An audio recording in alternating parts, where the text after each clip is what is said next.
திருக்குறள் அதிகாரம் 21 தீவினை அச்சம்.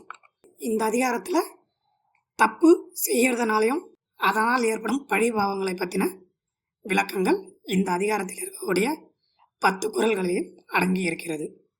குறள் 1. தீவினையார் அஞ்சார் விழுமியார் அஞ்சுவர் தீவினை என்னும் செருக்கு. விளக்கம்: தீயவர்கள் தவறு செய்ய கவலைப்பட மாட்டார்கள். ஆனால் அப்படி தப்பு செய்யும்போது மகிழ்ச்சியே ஏற்படுவதாக இருந்தாலும் அந்த தவறை செய்ய நேர்மையானவர்கள் பயந்து நடுங்குவார்கள் என்பதே இந்த குறளுக்கான விளக்கம். குறள் 2.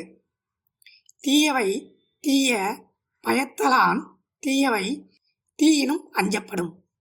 விளக்கம்: தீய செயல்களால் தீமையே விளையும் என்பதால் அந்த செயல்களை தீயில் கை வைப்பதை போல கொடுமையானது என்று கருதி அவற்றை செய்திட நாம் அஞ்சி நடுங்க வேண்டும். குறள் 3. அறிவினுள் எல்லாம் தலையென்ப தீய செருவார்க்கும் செய்யாவிடல்.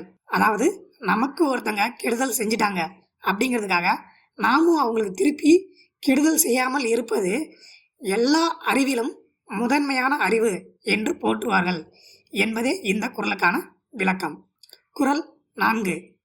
மறந்தும் பிறன்கேடு சூழற்க சூழின் அறஞ்சூழும் சூழ்ந்தவன் கேடு. அதாவது மறந்து கூட அடுத்தவங்களுக்கு கேடு செய்ய நினைக்க கூடாது. அப்படி நினைச்சோம்னா அவனுக்கு கேடு உண்டாக்க அவனை அறம் முற்றுகையிட்டு விடும் என்பதே இந்த குறளுக்கான விளக்கம். குறள் 5. இளனென்று தீயவை செய்யற்க செய்யின் இளனாகும் மற்றும் பெயர்த்து. விளக்கம்: வறுமையின் காரணமாக ஒருவன் தீய செயல்களில் ஈடுபடக்கூடாது. ஒருவேளை அப்படி ஈடுபட்டுட்டானா மீண்டும் அவன் வறுமையிலேயே திரும்ப போய் கஷ்டப்பட வேண்டியது இருக்கும். ஆனால் இன்னைக்கு சிச்சுவேஷன் அப்படி இல்லை. இருந்தாலும் நம்ம நேர்மையாக இருக்கிறது நமக்கு நல்லது. குறள் 6. தீப்பால தான் பிறர்கண் செய்யற்க நோய்ப்பால தன்னை அடல் வேண்டாதான். அதாவது வேதனை விளைவிக்கிற தீய செயல்கள் தன்னை தாக்கல் ஆகாது அப்படின்னு நினைக்கிறவன் அவனும் அந்த தீங்குகளை பிறருக்கு செய்யாமல் இருக்கிறது மிக மிக நல்லது. இன்னும் டீட்டெயிலாக சொல்லணும்னா ஒருத்தங்களை கஷ்டப்படுத்துகிற தீய செயல்கள் நம்மளை நெருங்காது அப்படின்னு நினைக்கிறவன் அவனும் அந்த தீய செயலை அடுத்தவங்களுக்கு செய்யாமல் இருக்க வேணும். 7. இணைப்பகை உற்றாரும் உய்வர் வினைப்பகை வீயாது பின் சென்று அடும். ஒருவர் நேரடியான பகைக்கு தப்பி வாழ முடியும். ஆனால் அவர் செய்யும் தீய வினைகள் பெரும் பகையாகி அவரை தொடர்ந்து கஷ்டப்படுத்தி கொண்டேதான் இருக்கும். குறள் 8. தீயவை செய்தார் கெடுதல் நிழல் தன்னை வீயாது அடி உறைந்து அற்று.